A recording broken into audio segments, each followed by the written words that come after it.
Bonjour, mon nom est Jean Béliveau et c'est le 25 juin 2026 et j'ai ceci pour vous.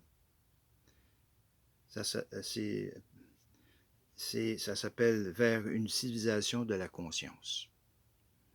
Aujourd'hui, je souhaite vous parler d'une idée qui dépasse les frontières, les idéologies, les religions et même les technologies.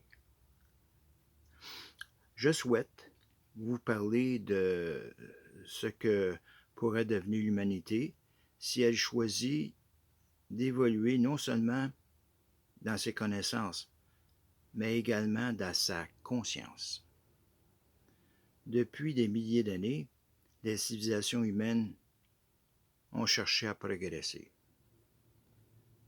Nous avons construit des villes, nous avons développé l'agriculture, nous avons créé des sciences, nous avons exploré les océans, nous avons traversé les continents, oui, et nous avons envoyé des sondes dans l'espace.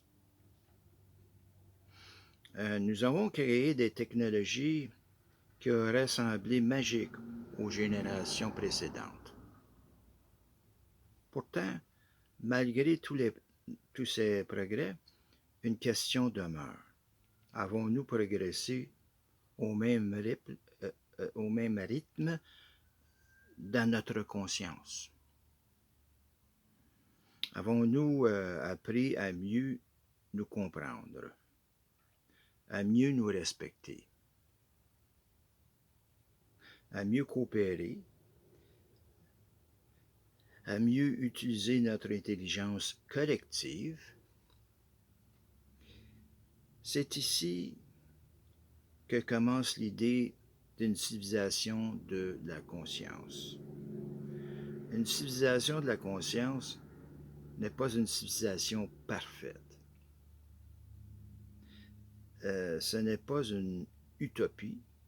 Ce n'est pas un monde où tous les conflits disparaissent, mais c'est une civilisation où l'évolution intérieure devient aussi importante que l'évolution extérieure. Aujourd'hui, une grande partie de nos efforts se dirige vers la production, la consommation, la performance et la compétition.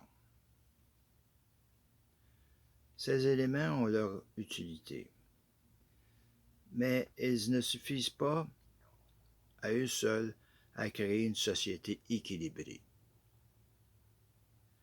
Une civilisation de conscience reconnaît que l'être humain possède plusieurs dimensions.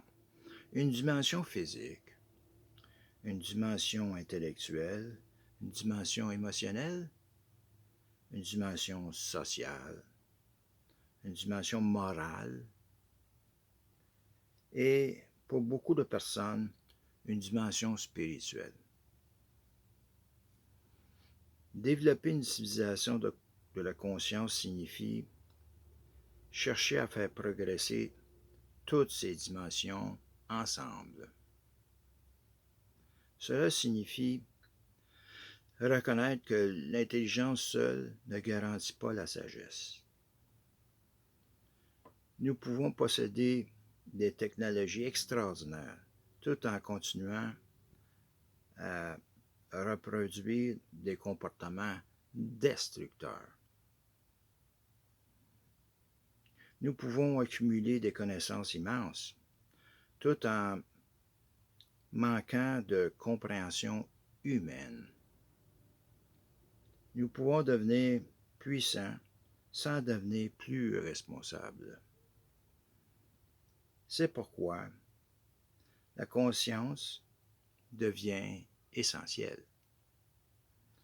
La conscience nous permet de réfléchir aux conséquences de nos actes.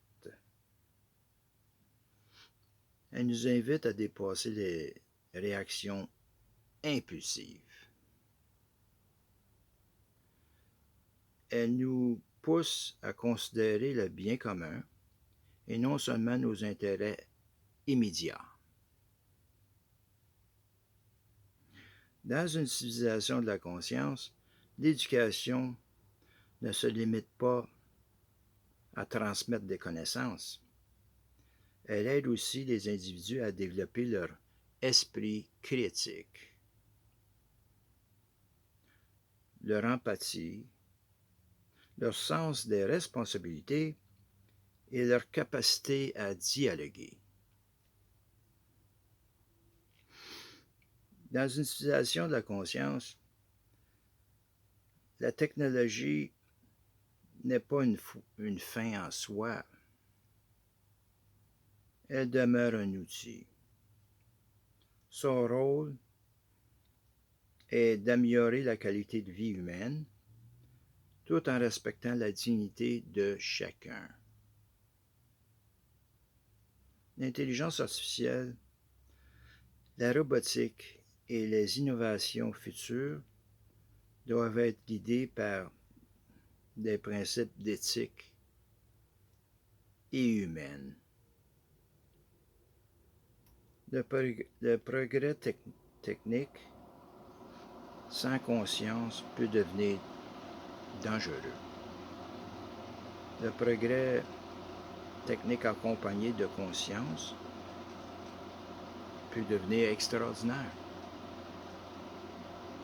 Une civilisation de la conscience reconnaît également la diversité humaine. Les peuples, les cultures, les philosophies et les croyances ne sont pas nécessairement des obstacles. Ils peuvent devenir des sources d'apprentissage mutuel. La véritable force d'une civilisation ne réside pas dans l'uniformité. Elle réside dans sa capacité à faire dialoguer les différences. Dans cette perspective, la liberté de conscience devient un principe fondamental. Chaque individu doit pouvoir chercher le sens de son existence selon son propre parcours. Certains le feront à travers la religion, d'autres à travers la philosophie, d'autres encore à travers la science, l'art ou l'expérience humaine. Une civilisation de la conscience ne cherche pas à imposer une vérité unique. Elle cherche à créer un espace où la recherche sincère de la vérité peut exister.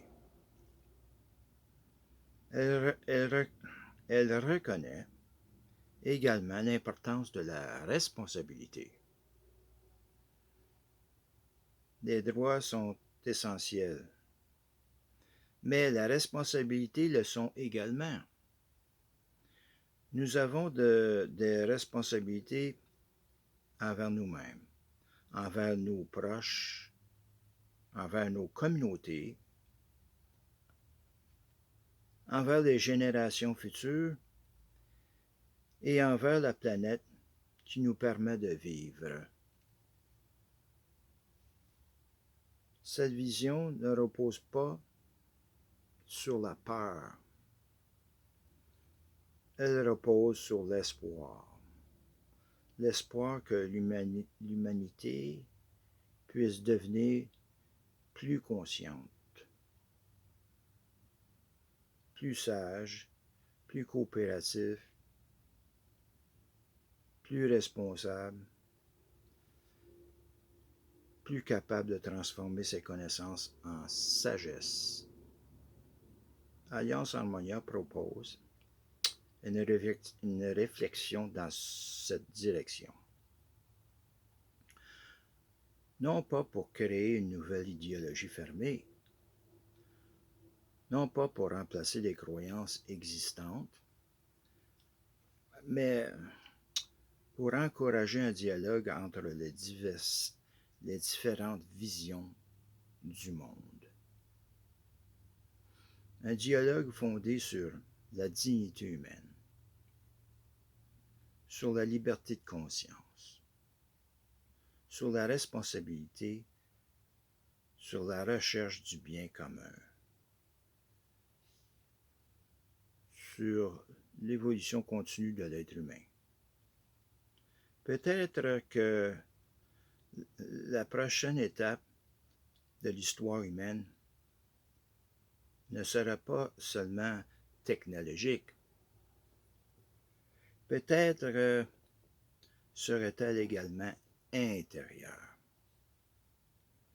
Peut-être que la vérité, ou plutôt la véritable révolution du futur, serait une révolution de la conscience. Et si tel est le cas, chacun de nous peut y contribuer. Par sa manière de penser, par sa manière d'agir, par sa manière de traiter les autres, par sa capacité à apprendre à évoluer.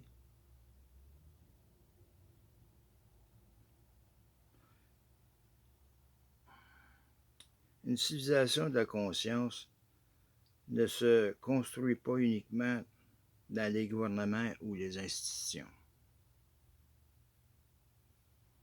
Elle se construit dans chaque être humain.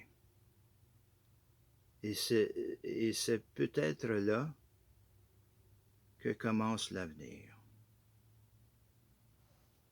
Et merci à tous. Bonne soirée.